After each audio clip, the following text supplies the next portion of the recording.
Goosebumps is rated Y7 because it may be too spooky for kids.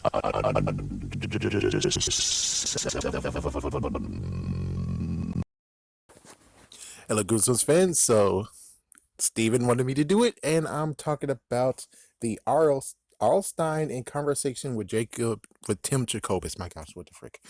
Yeah, this was actually happened at Brooklyn's Book Festival, and well, I have to most likely either cut this up together in one video or it's two videos, either way. So, there's plenty things to talk about. Like, we get to have the early life of R.L. Stein and Tim, which it's kind of funny that they both actually match. Tim was up in his room doing artwork, doing sketches, doing drawings. R.L. Stein at 9 years old was typing on a typewriter, which, hey, looks like the movie actually was telling the truth. It's like, yes, freaking Maury. It's like, and you were telling the truth.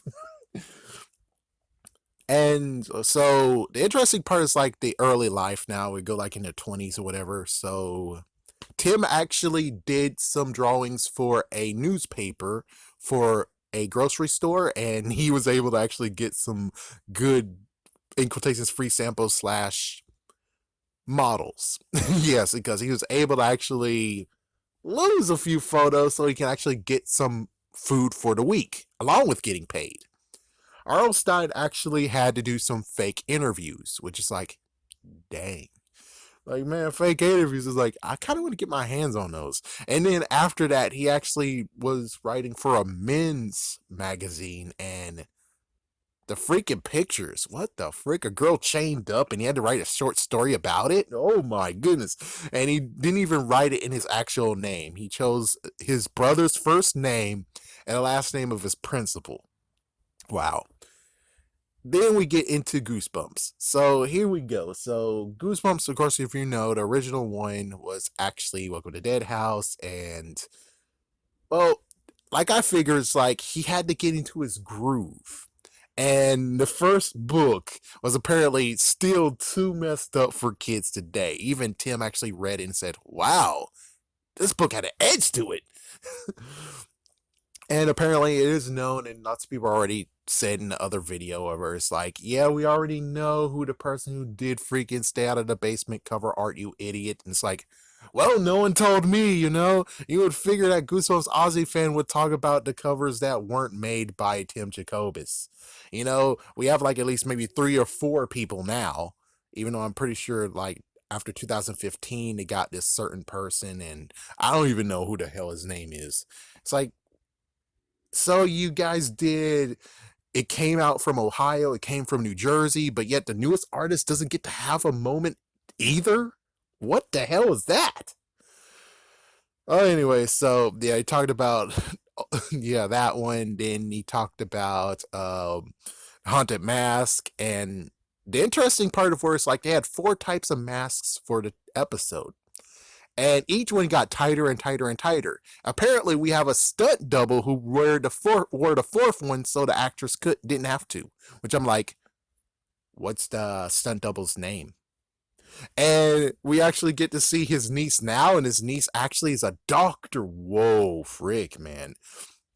Just like how Alex from Home Alone 3 is a doctor. How Short Round from Indiana Jones Indiana Jones Temple of Doom. Yeah, the person who plays Short Round actually is a lawyer. It's like, man, so many real crazy stuff. And I didn't see a finger. I didn't see a freaking husband. Sup? It's like, stop that. Stop. It's like, come on, this is time now. I need to find somebody. It would be cool to actually get sold as Goosebumps related. It's like, oh my gosh, I know I'm evil. I messed up. So yeah, they talked about that. Apparently, now we get to the point of where it's like, oh crap, man. Apparently, the Wikipedia page, which I'm not gonna point Spongy and say, Spongy, you got your facts wrong. But whoever did the Wikipedia page, it turns the frick out for freaking Say Cheese and Die. He did not get inspired by the cover and wrote that in. No, Scholastic told him, hey, we're not gonna ask the artist to do another cover, so you're gonna have to put this in the freaking book. And he's like, okay, dream sequence. And it's like, yeah. So no, he did not get inspired. It turns out editors rule. Scholastic made him actually put it in the freaking in the freaking book. Sorry about that. He made him do it. And they made him do it. And I'm like, oh, well, that sucks for whoever wrote that.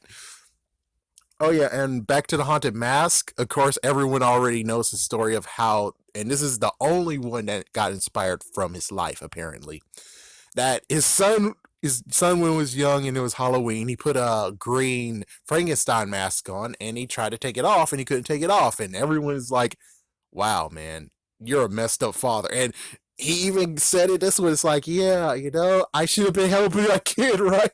I didn't get some good parent points, but." We got a good story out of it, and it's like, yeah, we did, and at least the kid did not die, so we're cool. And plus, it just shows how much strength he had to get to actually get it off his freaking damn face. Oh man, the only crazier part has to be the fact of where it's like, well, non sequitur. There's two other things I have to say, which hopefully they'll actually touch upon it. One is that in Say Cheese and Die Again, that picture doesn't match what happens in the in the book either. So it's like, uh-oh. Yeah, it's like, yeah, so where was that one? Or did y'all guys actually just phone it in? Not I'm just saying Scholastic phoned it in, not Tim or R.L. Stein. Just Scholastic phoned it in and said, "Oh, frick it. It's deep in Goosebumps. People are buying it now. Who gives a shit?" It's like, wow, damn, dude. And Scholastic said, "Oh, we can't do anything about the freaking art." But it's like, yeah, but what about the one that he's just showing right now that I paused on, which is Revenge of the Law Gnomes? You bastards actually told him to go back and undo what he did, which was one of the freaking gnomes actually was picking his nose. I wish that they knew that fact, the ones who actually made the animation at the end of the first movie. That would have been cool because they had a lot of gnomes. It would have been cool, like at the last point, is with his nose, put it on his hat, and then they pose. And it's like, hey! Yeah, but they never got that details or never even knew that existed. But if they did, I bet that would have been the best thing you could have done. It's like, that was already the best that you did in the end credits. Yeah, definitely the best, but would have been tops if you would have been able to know that information. Would have been tops.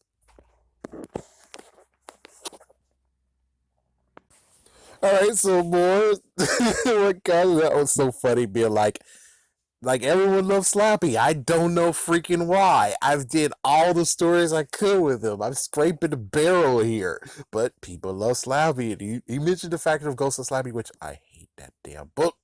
But it's kind of funny where Tim actually asked, "So did you bring him back in the next book, or did he show up at the end?" It's like, yeah, he got revived to the end of it.